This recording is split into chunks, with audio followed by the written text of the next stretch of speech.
ছোট্ট একটা কথা বলতে চাই, জীবনে খারাপ সময় আসবে যাবে, জীবনে টাকা পয়সা আসবে যাবে, কিন্তু একটা কথা মনে রেখো, যদি প্রিয় মানুষটা তোমার জীবন থেকে চলে যায়, অভিমান করে অথবা তোমার উপর কোনো ধরনের অভিযোগ করে চলে যায়, তাহলে কিন্তু আর কখনোই তোমার কাছে ফিরে আসবে না।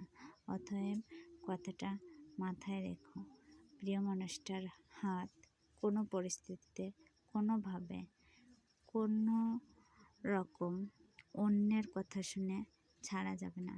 হাতটা শক্ত করে ধরে রাখতে হবে, নিজের মতো করে চলতে হবে। নিজেকে যতটা না ভালোবাসা হয়, তার থেকে প্রিয় মানুষটিকে আরও বেশি ভালোবাসতে হবে। যতটা ভালোবাসা পেলে